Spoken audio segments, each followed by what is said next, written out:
Hello everyone.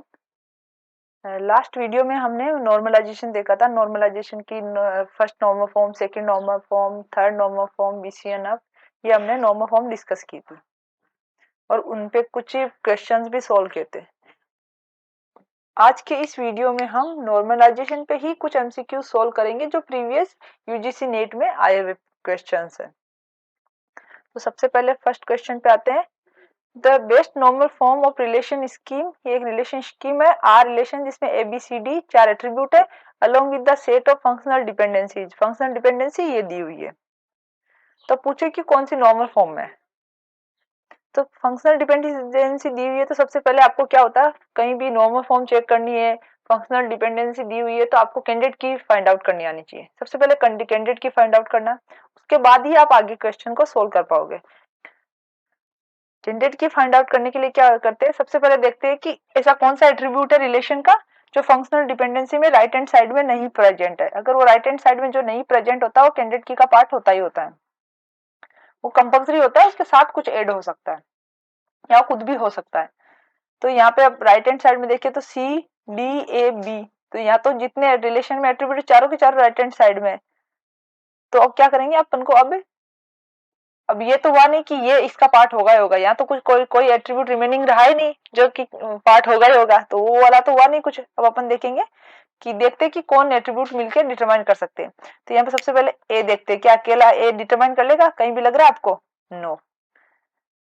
तो ए के साथ कुछ ऐड होगा, मीन अकेला तो नहीं कर सकता। तो ए बी करते हैं, तो ए बी खुद को कर लेंगे, देन ए बी किसको, डी को डिटरमाइन कर लेंगे और ए बी मिलके सी को डिटरमाइन कर लेंगे। तो एक कैंडिडेट की ये हो गई। अब देखते हैं कि बी अकेला कर पाता है क्या।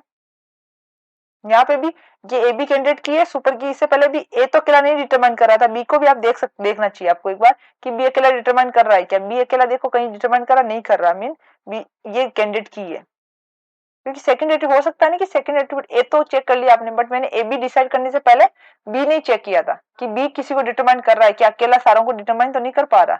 तो ये चेक भी करना जरूरी है, क्योंकि अगर बी अकेला डिटरमाइन कर पा रहा होता उसके बाद आपने ए ऐड किया होता तो वो कैंडिडेट की नहीं होती, फिर वो सुपर की होती। तो बी को भी बी डिटरमाइन नहीं कर रहा है, मीन ए बी दोनों ए बी एट्रीब्यूट मिलके एक कैंडिडेट की बन रहे हैं। ओके, अब ए बी मिल रहा है तो यहाँ देखो ए किससे डिटरमाइन हो रहा है, ए सी से डिटरमाइन हो रहा है। तो ए किसी को डिटरमाइन कर सकता है, इसका मतलब सी भी उसको कर पाएगा, क्योंकि ए खुद ही सी एट्रीब्यूट से डिटरमाइन हो रहा है। तो ए को रिप्लेस कर देते सी बी से, सी बी, देन सी से क्या हो रहा है, ए हो रहा है। अब ए बी साथ में आ गया तो ए बी से डी हो रहा है, ये भी हो गया। अब देखना कि बी किससे डिटरमाइन हो रहा है, बी हो रहा है डी से डिटरमाइन। जब बी किसी को डिटरमाइन कर सकता है, मीन डी भी उसको डिटरमाइन कर पाएगा, क्योंकि बी खुद डी से डिटरमाइन हो रहा है। तो यहाँ पे ये बना देते, बी को डी से रिप्लेस कर देते, ए डी, डी कर रहा है बी को, और ए बी दोनों आगे ए बी मिलके सी को कर देंगे। अब यहाँ पे सी बी है तो सी में भी बी को डी से रिप्लेस कर दो, सी डी हो गया। डी किसको डिटरमाइन कर रहा है, बी को डिटरमाइन कर रहा है, और सी किसको कर रहा है, ए को। तो चारों एट्रीब्यूट डिटरमाइन हो गए, मीन आपके पास कितनी कैंडिडेट की है, 4 कैंडिडेट की है, A B C B A D C D, mean जितने रिलेशन में एट्रीब्यूट है सारे के सारे प्राइम एट्रीब्यूट है। अब ये यहाँ पे कंडीशन देखो, अब चेक करने के लिए सबसे पहले क्या होता है, मल्टी वैल्यूड वाला फर्स्ट नॉर्मल फॉर्म है वो तो है ही। सेकंड नॉर्मल फॉर्म में क्या होता है कि पार्शियल डिपेंडेंसी नहीं होनी चाहिए। तो पार्शियल डिपेंडेंसी कब होती है, जब कोई प्राइम एट्रीब्यूट किसी नॉन प्राइम को डिटरमाइन कर रहा होता है। तो यहाँ पे देखो ए बी सी को करा, तो ए बी तो पूरी कैंडिडेट की, सी को डिटरमाइन करा, no problem, A B candidate की है। सी ए को डिटरमाइन कर रहा है, तो सी भी प्राइम एट्रीब्यूट है, ए भी प्राइम एट्रीब्यूट है। यहाँ पे पार्शियल डिपेंडेंसी कब होती है, जब सी प्राइम एट्रीब्यूट होता है बट ए प्राइम एट्रीब्यूट नहीं होता, ये नॉन प्राइम एट्रीब्यूट होता, तब ये पार्शियल डिपेंडेंसी होती। तो मतलब प्राइम कभी किसी नॉन प्राइम एट्रीब्यूट को डिटरमाइन कर रहा होता है तब पार्शियल डिपेंडेंसी होती है। बट यहाँ पे क्या है, प्राइम एट्रीब्यूट ही प्राइम को डिटरमाइन कर रहा है, तो ये पार्शियल डिपेंडेंसी नहीं है। और ये डी भी प्राइम एट्रीब्यूट, बी भी प्राइम एट्रीब्यूट, प्राइम ही प्राइम को डिटरमाइन कर रहा है, मीन यहाँ भी पार्शियल डिपेंडेंसी नहीं है। तो सेकंड नॉर्मल फॉर्म में भी है। थर्ड नॉर्मल फॉर्म में क्या होता है, थर्ड नॉर्मल फॉर्म में 3NF में क्या होता है, 2NF में होता है कि नो पार्शियल डिपेंडेंसी।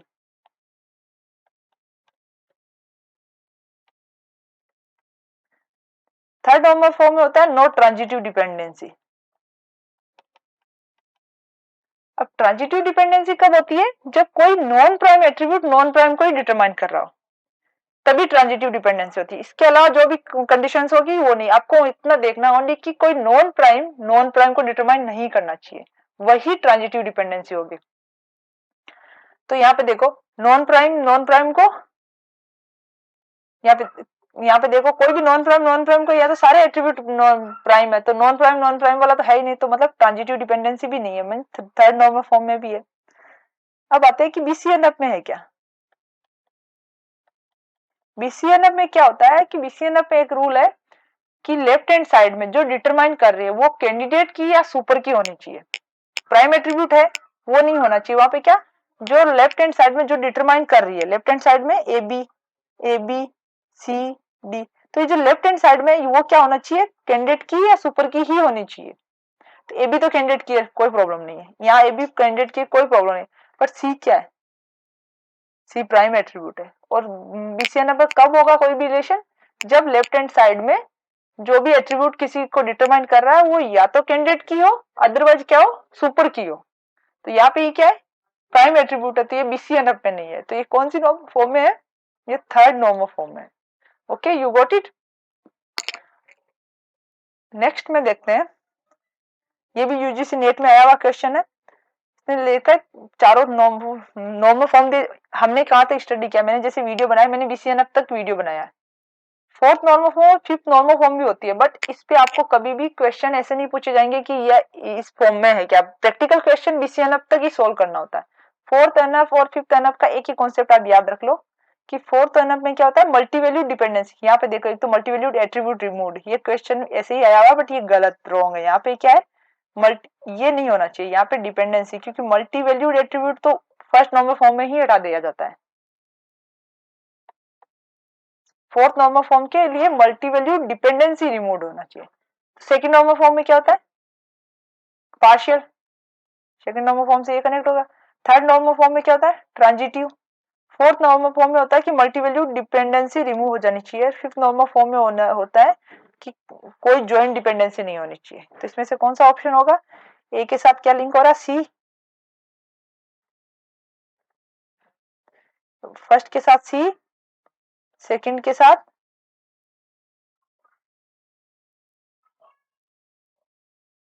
नो, कैसे दे रखा है ये, फिफ्थ में डी, थर्ड में, फोर्थ नॉर्मल फॉर्म में कब होगा, जब मल्टीवैल्यूड डिपेंडेंसी, ये भी सही है। सेकंड नॉर्मल फॉर्म में कब होगा, कंटेन नो, फर्स्ट के सामने होगा ए, नो। ये ऑप्शन ही गलत दे रखे हैं। इसमें आपको ये देखना है कि सेकंड नॉर्मल फॉर्म में क्या है, contain no partial dependency. Second normal form में कोई पार्शियल डिपेंडेंसी नहीं होनी चाहिए। थर्ड नॉर्मल फॉर्म में कोई ट्रांजिटिव डिपेंडेंसी नहीं होनी चाहिए। फोर्थ नॉर्मल फॉर्म में मल्टीवैल्यूड डिपेंडेंसी रिमूव हो जानी चाहिए। और फिफ्थ नॉर्मल फॉर्म में क्या होना चाहिए, कंटेन नो ज्वाइंट डिपेंडेंसी। तो फर्स्ट के सामने है second, third and fourth. First के सामने होगा सी, सेकंड के सामने 3 एनएफ है तो ए, फोर्थ एनएफ में बी एंड फिफ्थ एनएफ में डी। इसका आंसर होगा ये। ओके, अब यहाँ पे दे रखा है, ये नॉर्मल थ्योरी बेस्ड क्वेश्चन है कि relation produced by ER model will be always in first normal form. First normal form में होगा। वो जो ईआर मॉडल से डायरेक्ट रिलेशन बना रहे हैं वो सेकंड नॉर्मल फॉर्म में होना कोई कंपलसरी नहीं होता, क्योंकि हो सकता है कोई पार्शियल डिपेंडेंसी हो, वो फर्स्ट नॉर्मल फॉर्म में होगा। इसका आंसर होगा फर्स्ट। अब यहाँ पे दे रखा है नेक्स्ट क्वेश्चन में, फॉर डेटाबेस रिलेशन, एक डेटाबेस रिलेशन है, उसके अंदर एट्रीब्यूट है ABCD, domain A B C D include only atomic values. Atomic values mean वो मल्टीवैल्यूड नहीं है, तो मल्टीवैल्यूड नहीं है तो फर्स्ट नॉर्मल फॉर्म में तो है ही। Only the following functional dependency and those can be inferred from them hold. Functional dependency ये दे रखी है, अब चेक करना है कि कौन सी नॉर्मल फॉर्म में है। तो यहाँ पे देखो, सबसे पहले फंक्शनल डिपेंडेंसी पे आओ, जो एट्रीब्यूट राइट हैंड साइड में नहीं है वो कैंडिडेट की का पार्ट होगा ही होगा। तो यहाँ पे सी और डी है, कौन कौन नहीं है, ए एंड बी नहीं है, मीन ए एंड बी तो होगा। अब सबसे पहले जो राइट हैंड साइड में नहीं है उसी को ट्राई करते हैं कि वो कैंडिडेट की है या नहीं। ए से सी, ए बी से ए बी डिटरमाइन हो रहा है, ए से सी डिटरमाइन हो रहा है, बी से डी हो रहा है, मीन ए बी कैंडिडेट की है। तो आगे आपको फाइंड आउट करने की जरूरत नहीं है। जो राइट हैंड साइड में एट्रीब्यूट प्रेजेंट नहीं होते, अगर वही कैंडिडेट की बन जाती है तो फिर उस रिलेशन में वही एक सिंगल कैंडिडेट की होती है, तो नेक्स्ट फाइंड आउट करने की जरूरत नहीं होती। जब राइट हैंड साइड में जो एट्रीब्यूट एड नहीं है और वो एट्रीब्यूट के साथ कुछ कंबाइन करके फिर आपको कैंडिडेट की बनानी पड़ती है, तब आपको नेक्स्ट कैंडिडेट की फाइंड आउट करनी पड़ती है कि और कितनी कैंडिडेट की हो सकती है। क्योंकि फंक्शनल डिपेंडेंट, ये भी कोई भी नॉर्मल फॉर्म चेक करने से पहले आपको जितनी उस रिलेशन में कैंडिडेट की हो सकती है वो सब आपको पहले फाइंड आउट करनी होती है। तो जब यही हो गया तो इसमें मैक्सिमम 1 ही कैंडिडेट की होगी। अब ये यहाँ क्या हो रहा है, ए सी को डिटरमाइन कर रहा है, तो ए क्या है, प्राइम एट्रीब्यूट है, ये क्या नॉन प्राइम एट्रीब्यूट है।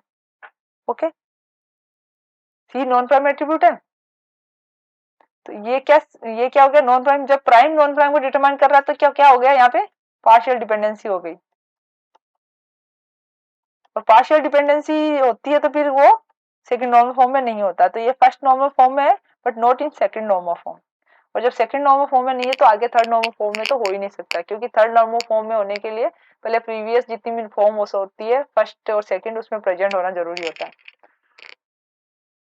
फिर यहाँ पे दे रखा है कि ये many to one relationship exist between entity set R1 and R2, एक एंटिटी सेट। तो यहाँ पे सबसे पहले रिलेशन एंटिटी सेट ड्रॉ कर लो। ये R1 एंटिटी सेट है, ये R2 एंटिटी सेट है। ओके, अब R1 के अंदर, अब यहाँ पे R1 और इसमें रिलेशन क्या दे रखा है, मेनी टू वन रिलेशनशिप दे रखा है। तो मेनी टू वन वाला कोई एग्जांपल लेके, जो रियल वर्ल्ड में एग्जिस्ट करता है वो एग्जांपल लेके आप सोल्व करोगे तो आपको क्वेश्चन इजीली सोल्व हो जाएगा। तो यहाँ पे मेनी टू वन किसमें, जैसे एक स्टूडेंट एंटिटी सेट ले, एक कॉलेज एंटिटी सेट ले, तो स्टूडेंट, ये इसको स्टूडेंट एंटिटी सेट बना दो, को कॉलेज एंटिटी सेट बना दो। स्टूडेंट है तो S1, S2, S3, S4 ऐसे है, college C1, C2, C3, C4, इसमें मेनी टू वन रिलेशनशिप है। तो क्या एक स्टूडेंट एक ही कॉलेज में स्टडी कर सकता है ना, बट एक कॉलेज के अंदर मल्टीपल स्टूडेंट स्टडी कर सकते हैं, तो मेनी टू वन रिलेशनशिप है इनके बीच में। तो यहाँ पे किसी को फिर क्या होगा, किसकी प्राइमरी की, जो बेस टेबल कौन सी हो जाए, स्टूडेंट, तो स्टूडेंट आईडी सबको डिटरमाइन कर सकती है ना। तो फंक्शनल डिपेंडेंसी क्या होगी, प्राइमरी की क्या होगी, इसकी स्टूडेंट, जिसमें स्टूडेंट आईडी होगी, इसे आप सब कुछ रिकॉग्नाइज कर सकते हो ना इस टेबल में।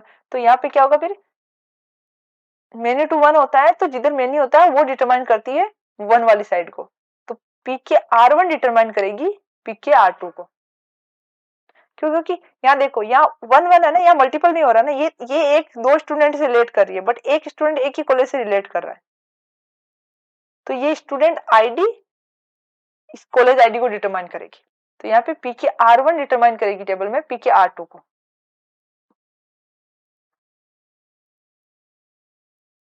अब यहाँ पे नेक्स्ट है, PKR denote primary key of relation R, many to one relationship that exist between two relation R1 and R2 express as follows। वही क्वेश्चन है, मतलब ये भी नेट में आया हुआ है, वो भी नेट में आया हुआ है। तो वही हो गया कि जब मेनी टू वन रिलेशनशिप है तो मेनी साइड वाली डिटरमाइन करती है वन साइड वाली को, तो PKR1 डिटरमाइन करेगी PKR2 को। नेक्स्ट है, ये थ्योरी बेस्ड है। If A relation is in second normal form and third normal form, एक रिलेशन है जो सेकंड और थर्ड नॉर्मल फॉर्म दोनों में है।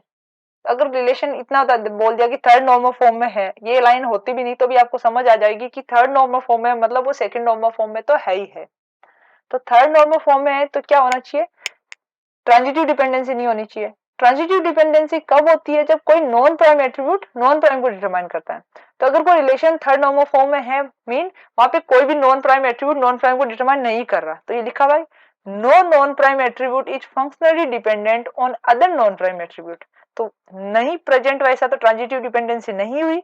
ट्रांजिटिव डिपेंडेंसी नहीं हुई तो फिर वो नो ट्रांजिटिव डिपेंडेंसी, तो वो थर्ड नॉर्मल फॉर्म में हो जाएगा, और थर्ड नॉर्मल फॉर्म में तो सेकंड नॉर्मल फॉर्म में तो ऑटो में होगा। अब इसने नेक्स्ट क्वेश्चन है कि if A relation is second normal form, अगर कोई रिलेशन सेकंड नॉर्मल फॉर्म में है तो क्या हुआ, एवरी कैंडिडेट की जो प्राइमरी की, नो, ऐसा कुछ जरूरी नहीं है।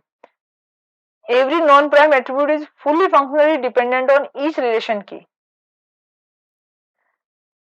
नॉन प्राइम एट्रीब्यूट है वो क्या होगा, प्राइम एट्रीब्यूट डिपेंड नहीं होना चाहिए, वो किस पे डिपेंडेंट हो, रिलेशन की पे डिपेंडेंट होना चाहिए।